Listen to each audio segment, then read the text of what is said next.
Welcome back to my YouTube channel Gigi Spot. उम्मीद करता हूं कि आप सब ठीक होंगे।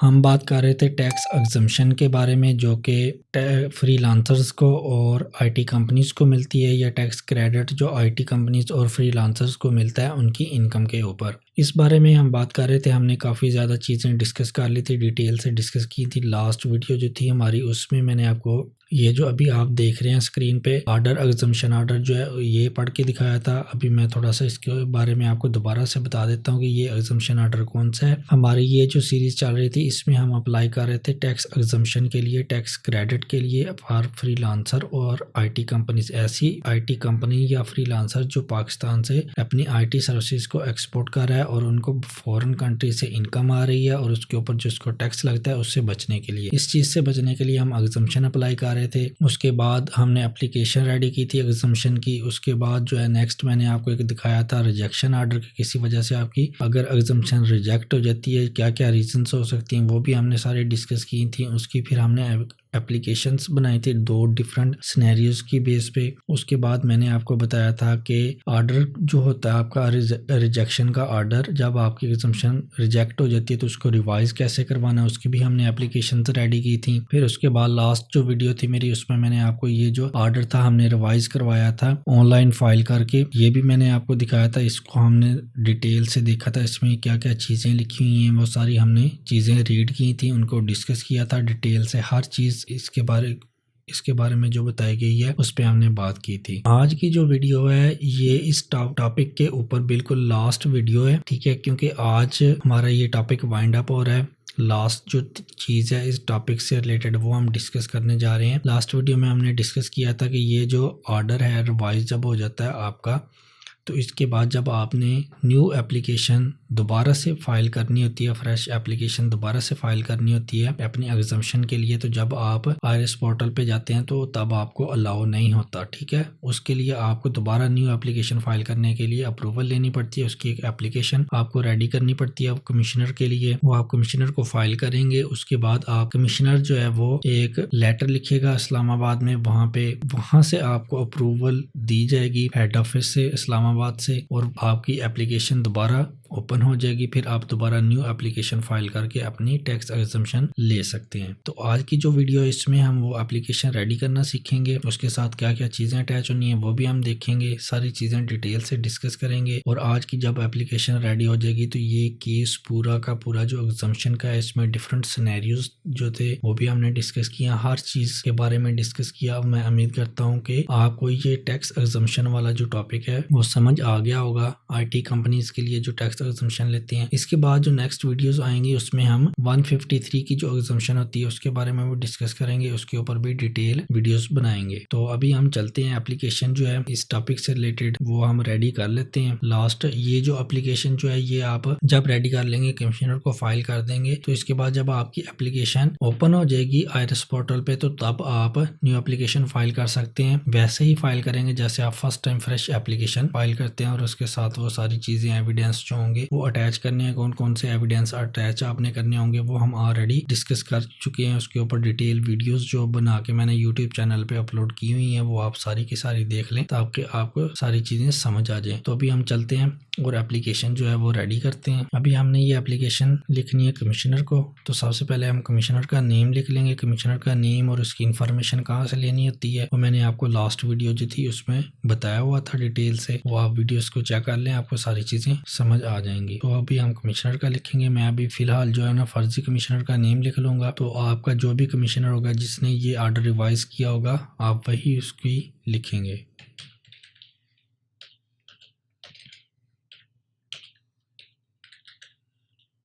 उसके बाद राइट साइड पे हम डेट लिख लेंगे।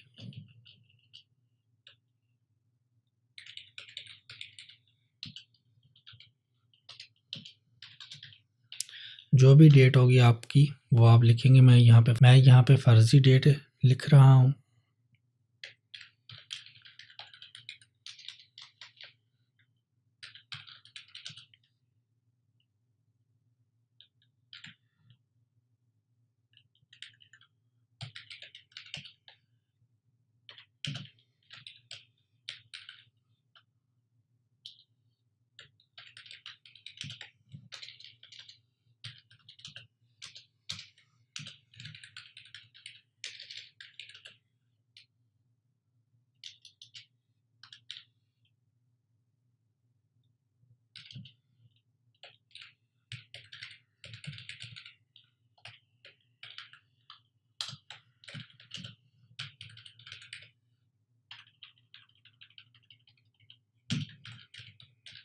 ये जितनी भी चीज़ें हैं ये आपको मैंने बताई हुई हैं कि आपने ये कहाँ से देखनी है, वहाँ से देख के सारी चीज़ें आप ये लिख सकते हैं।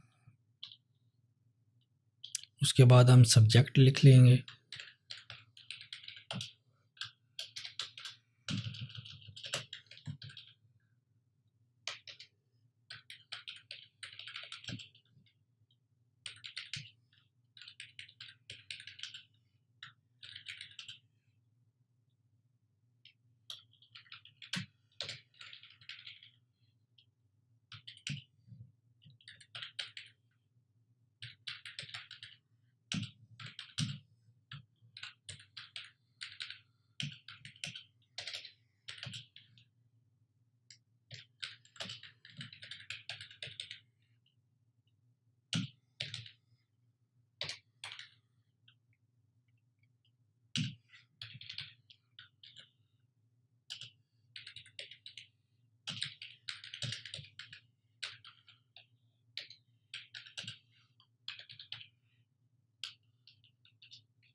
ये इसमें जो सेक्शन लिखे हुए हैं 154A 159 ये आप लिखेंगे और इसके बाद एक सेक्शन जो है 65F का वो अभी कमिट किया हुआ है इनकम टैक्स ऑर्डिनेंस से। अगर वो फ्यूचर में इनेबल होता है तो वो आप लिख लेंगे। अगर इसके अलावा उसकी जगह पे कोई और सेक्शन इंसर्ट होता है इनकम टैक्स ऑर्डिनेंस में तो वो आप इसकी जगह पे लिख लेंगे। ये सेक्शन जितने भी हैं ये हमने डिस्कस किए हुए हैं ऑलरेडी प्रीवियस वीडियोस में। इनकम टैक्स ऑर्डिनेंस को ओपन करके प्रॉपर हमने ये चीज़ें रीड भी की हैं, डिस्कस भी की हैं। आप जो प्रीवियस वीडियोज़ हैं वो उनको देख लें ताकि आपको ये सारी चीज़ें समझ आ जाए। इस टॉपिक के ऊपर जितनी भी वीडियोस अपलोड हुई हैं अगर आप उनको देखेंगे, सभी को देखेंगे, तब आपको इस टॉपिक के ऊपर ग्रिप हो जाएगी और आप इसके जितने भी केसेस आएंगे आपके अपने होंगे या आपके क्लाइंट के होंगे तो आप उनको अच्छी तरह हैंडल कर सकते हैं।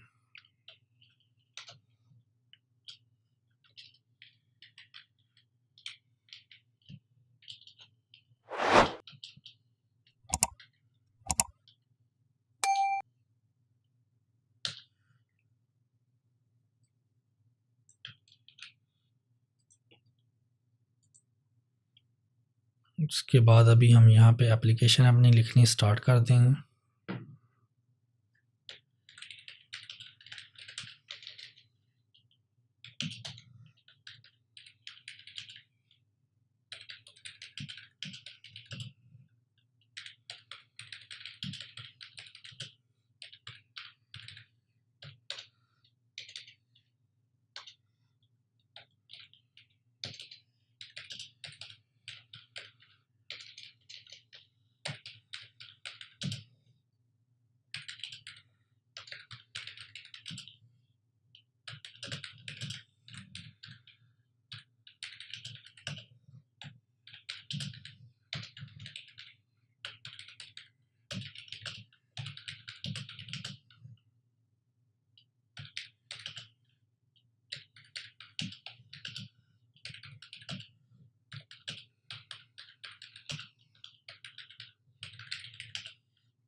ये जो मैंने प्लेटफॉर्म यहाँ पे मेंशन किए हुए हैं, अब अपवर्क का, फ्रीलांसर का, फाइवर का, इसके अलावा अगर और कोई प्लेटफॉर्म है जिनके ऊपर आप काम कर रहे हैं तो आप उनके बारे में भी यहाँ पे मेंशन कर सकते हैं। इसके अलावा अगर आपके डायरेक्ट क्लाइंट्स हैं फॉरेन कंट्रीज़ में तो आप उनके बारे में भी यहाँ पे मेंशन कर सकते हैं। और यहाँ पे मैंने फर्स्ट लाइन में लिखा है दी एंटिटी इज़ इंगेज्ड। अगर आप फ्रीलांसर हैं, ठीक है, आपका कोई भी बिजनेस या कंपनी रजिस्टर नहीं है, तो यहाँ आप एंटिटी की जगह पे टैक्स पेयर भी लिख सकते हैं।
ये जो मैंने पैरा इसमें लिखा हुआ है कि टेक्निकल इशू की वजह से हमारी एग्जाम्पशन जो डॉक्यूमेंट्स हैं वो अटैच नहीं हो सके, जिसकी बेस पे हमारी एग्जाम्पशन रिजेक्ट हो गई है। ये चीज़ें क्यों मैंने लिखी हुई हैं ये हम ऑलरेडी प्रीवियस वीडियोस में डिस्कस कर चुके हैं, डिटेल से इसके ऊपर बात कर चुके हैं, और इसको लिखने की रीज़न क्या है वो भी मैंने अपनी प्रीवियस वीडियोज़ में बताई हुई है। जब आप वो प्रीवियस वीडियोज़ को देखेंगे तो आपको ये सारी चीज़ें समझ आ जाएंगी। इसके बाद मैंने आपको इसके अलावा जो है वो मैंने आपको रिजेक्शन ऑर्डर जो इशू हुआ था हमें वो भी मैंने आपको दिखाया था, उसके ऊपर भी हमने डिटेल से बात की थी। पूरा का पूरा जो रिजेक्शन ऑर्डर है वो हमने रीड किया था, उसमें जो जो चीज़ें लिखी हुई थी उनके ऊपर डिटेल से बात की थी। आप वो वीडियो भी लास्ट में देखें ताकि आपको पता चल जाए कि प्रैक्टिकल लाइफ में रिजेक्शन ऑर्डर किस तरह का इशू होता है और उसके ऊपर क्या क्या चीज़ें लिखी होती हैं।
इस पैरे में मैंने ये जो लिखा हुआ है कि रिजेक्शन ऑर्डर के बारे में, ठीक है, वो भी हमने रिजेक्शन ऑर्डर डिटेल से डिस्कस किया और इस रिजेक्शन ऑर्डर के अगेंस्ट जो एप्लीकेशन हमने रेडी की थी वो भी हमने डिटेल से डिस्कस की थी। उसके बाद उस रिजेक्शन ऑर्डर को रिवाइज करवाने के लिए जो एप्लीकेशन वो भी हमने बनाई है, उसका ड्राफ्ट बनाया, उसके ऊपर कंप्लीट वीडियोस बनी हुई है, वो मैंने अपलोड की हुई है, वो भी आप देख लें। उसके बाद जो हमारा ऑर्डर रिवाइज होता है वो भी मैंने आपको दिखाया था ऑर्डर प्रैक्टिकल लाइफ में। जब आपका ऑर्डर एक दफ़ा रिजेक्ट हो जाता है उसके बाद आपने ऑर्डर को कैसे रिवाइज करवाना है, ये चीज़ें हम डिटेल से डिस्कस कर चुके हैं। और उस ऑर्डर को जब रिवाइज होकर आपके पास आ जाता है तो मैंने ऑर्डर भी आपको दिखाया था कि प्रैक्टिकल लाइफ में आपका रिजेक्शन के बाद जो ऑर्डर रिवाइज होता है वो किस तरह का होता है, उसमें क्या क्या चीज़ें होती हैं, उसमें जो जो चीज़ें थी वो हमने डिटेल से डिस्कस की थी, हर चीज़ के ऊपर डिटेल से बात की थी। उसके ऊपर भी कंप्लीट वीडियोज़ है जो मैंने अपलोड की हुई हैं, वो आप देख लें ताकि आपको सारी चीज़ें समझ आ जाएं। तो ये पैरा उसी से रिलेटेड मैंने लिखा हुआ है क्योंकि ये हमारा लास्ट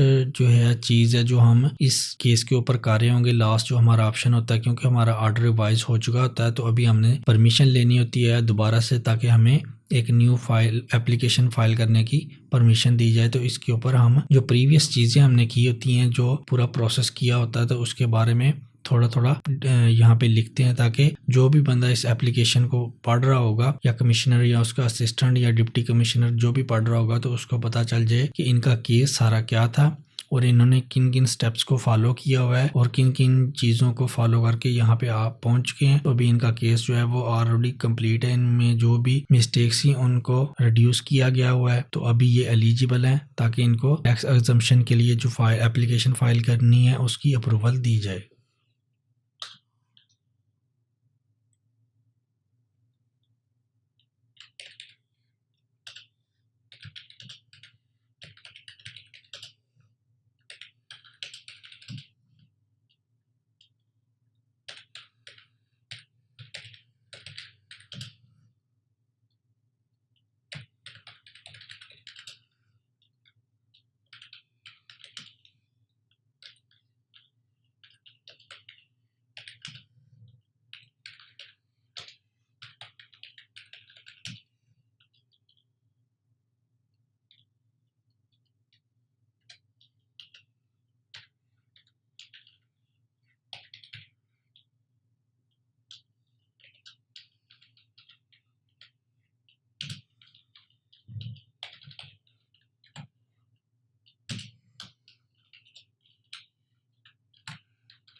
इस पैरे में जो मैंने चीज़ें मेंशन की हैं, तो फर्स्ट टाइप जो है ये 80% है। फिलहाल जो करंट चल रहा है क्राइटेरिया वो 80% का ही है। ये पैरा जो मैंने लिखा हुआ है, ये चीज़ें हमने सारी डिटेल से डिस्कस की हुई है अपनी प्रीवियस वीडियोस में। अगर आपने वो वीडियोस नहीं देखी तो आप सबसे पहले वो वीडियोस देखें ताकि आपको ये सारी चीज़ों की समझ आ जाए। इसमें जो 80% का क्राइटेरिया, इसके बारे में मैंने डिटेल से बात की है कि अभी ये चल रहा है, फ्यूचर में इसमें क्या पॉसिबिलिटीज़ हैं, चेंजेस क्या आ सकती हैं, क्या नहीं आ सकती, इसको आपने कैसे मैनेज करना है, ये सारी चीज़ें हम डिटेल से इसके ऊपर बात कर चुके हैं। उसके बाद ये जो percentage of proceeds realisation certificates जो हैं, इसके बारे में भी हमने डिटेल से डिस्कस किया था कि ये आपको पीआरसी कहाँ से मिलेंगे, ये आपने कैसे हासिल करने हैं, इनमें क्या क्या चीज़ें लिखी होती हैं, इनके ऊपर डिटेल से हमने बात की हुई है। लास्ट जो हमारी वीडियोस थी उनके ऊपर सारी चीज़ें उनमें मौजूद हैं, आप वो वीडियोस लाजमी देखें। और उसके बाद ये जो एक पॉइंट था यहाँ पे 90% का इस टैक्स पेयर का जो है वो 90% इसके पास पीआरसी मौजूद थे। आपके पास जितने भी होंगे वो उतनी परसेंटेज आपने लिखनी है, या आपके क्लाइंट के पास जितनी परसेंट होगी टोटल रेवेन्यू के, वो उतनी परसेंटेज आपने लिखनी है। ये पैरा जो है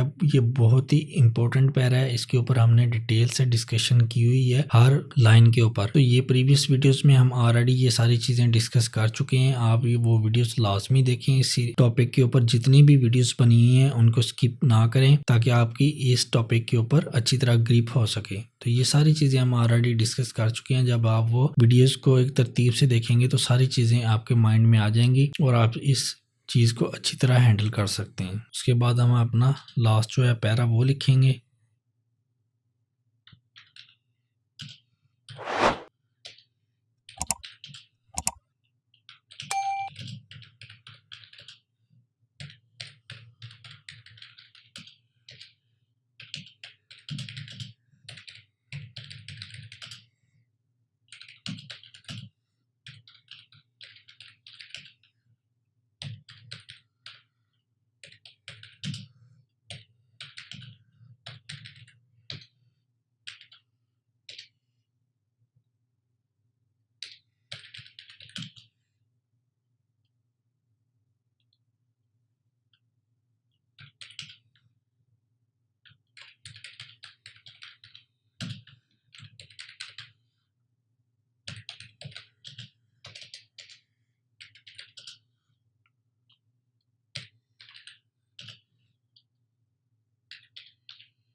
ये जो पैरा है ये मैं हमने लिख दिया है कमिश्नर को कि हमने ये जो सारी चीज़ें ऊपर लिखी हुई हैं आप उनको रिव्यू करें और जो है हमें दोबारा एग्जम्पशन ऑर्डर जो है इशू करें। ये फ़िलहाल एग्जम्पशन ऑर्डर जो है ये जिस कमिश्नर को अभी हम अप्लाई कर रहे हैं, ये एप्लीकेशन लिख रहे हैं, वो नहीं इशू करेगा, लेकिन हम ये एप्लीकेशन जो है उसी को लिखेंगे ताकि वो एक रिपोर्ट बनाएगा और रिपोर्ट बना के हेड ऑफिस इस्लामाबाद में सेंड करेगा और हेड ऑफिस से हमें दोबारा परमिशन मिलेगी, हमारी ऑनलाइन जो एप्लीकेशन है वो ओपन हो जाएगी और हम दोबारा से नई एप्लीकेशन फाइल कर सकते हैं। तो इस एप्लीकेशन ये जो भी हमने एप्लीकेशन रेडी की है इसके साथ जो चीज़ें आपने अटैच करनी है वो आपने डिटेल से सारी चीज़ें जो है स्टार्ट से वो चीज़ें अटैच करनी है। फर्स्ट चीज़ कौन सी होगी, जो आपने first time fresh application file की होगी एग्जम्पशन के लिए वो आप अटैच करेंगे। उसके बाद जो आपकी रिजेक्शन ऑर्डर आया था वो आप अटैच करेंगे। उसके बाद जो है आपने ऑर्डर को रिवाइज करवाया हुआ है वो भी आप इसके साथ अटैच करेंगे। और सबसे बेहतर चीज़ ये है कि इस प्रोसेस के दौरान अगर आपने जितनी भी एप्लीकेशन रेडी की थी जो हम ऑलरेडी अपनी वीडियोज़ में ड्राफ्ट उनके तैयार कर चुके हैं और मैंने आपको बताया कि कौन सी एप्लीकेशन किस के साथ लिंक आ रही है, किस ऑर्डर के साथ आपने सबमिट करवानी है, तो वो एप्लीकेशन जो होंगी उनकी कॉपी भी आपके पास अगर होगी तो वो भी उनकी आप एक एक प्रिंट इसकी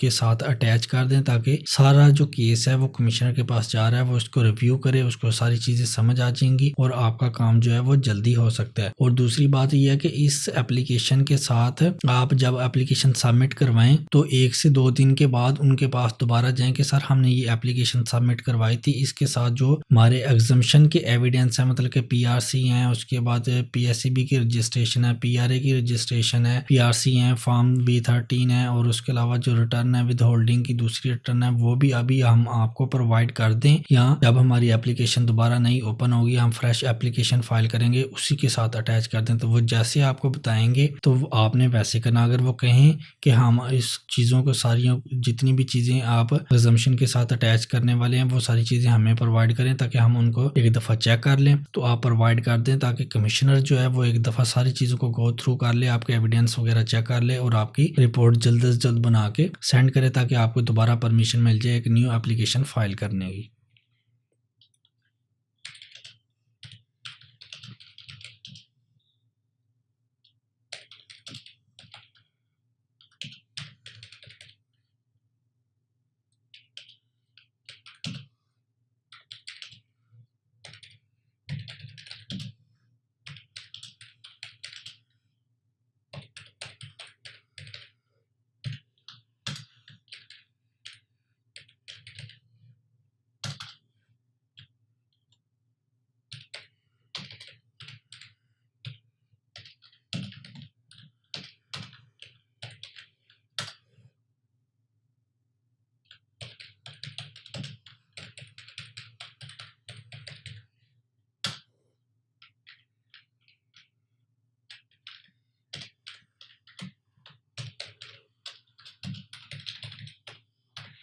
ये नीचे एंड पे आप टैक्स पेयर का नेम लिख देंगे, उसके बिजनेस का नेम और उसका एनटीएन जो भी होगा वो आप लिख देंगे।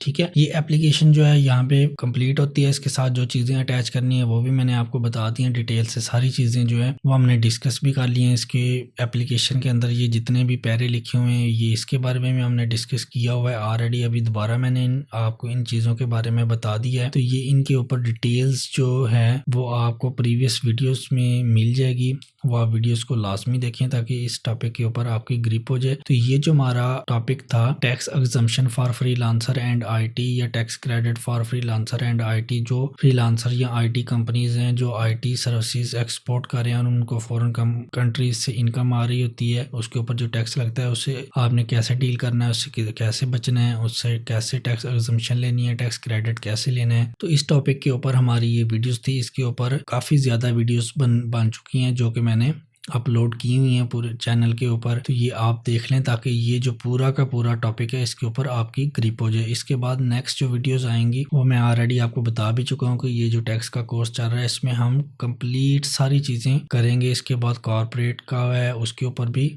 वीडियोस आएंगी। तो अभी ये जो टैक्स का चल रहा है इसमें नेक्स्ट जो वीडियोस आएंगी उसमें हम एक्सटेंशन लेटर्स देखेंगे, पीआरए से एफपीआर से टी रजिस्ट्रेशन आप कैसे करवाते हैं, बिजनेस कैसे आपने ख़त्म करवाना है, उसके ऊपर भी वीडियोस आएंगी। अभी अपील्स जो होती हैं इनकी इनकम टैक्स की, सेल टैक्स की अपील्स होती हैं उनके बारे में भी हम डिस्कस करेंगे। उनके फॉर्मेट्स बनाएंगे, अपीलें कैसे आपने फाइल करनी है, एफपीआर की अपीलें कैसे करनी है, आपने ट्रिब्यूनल की अपीलें कैसे करनी है। उसके बाद जो टैक्स नोटिस या टैक्स ऑर्डर आपके ओपन होते हैं या टैक्स ऑर्डर्स आपके इशू होते हैं उनको आपने कैसे डील करना है, उनके ऊपर हम डिटेल से बात करेंगे, उनके रिप्लाई बनाना सीखेंगे। सारी चीज़ें हम देखेंगे। ये फर्दर वीडियोस जो आएंगी उनमें ये सारी चीज़ें हम डिस्कस करेंगे। तो आज की वीडियो में इतना ही था। आपने चैनल को लाजमी सब्सक्राइब करना है, वीडियोस को लाइक भी करना है, शेयर भी करना है, बेल आइकन पे लाजमी प्रेस कर लें। जैसे ही न्यू वीडियोस आएंगी आपको नोटिफिकेशन मिल जाएगा। अगर आपकी कोई भी क्यूरीज हो तो वो आप कमेंट सेक्शन में पूछ सकते हैं। तो मिलते हैं एक न्यू वीडियो में, तब तक के लिए अल्लाह हाफिज़।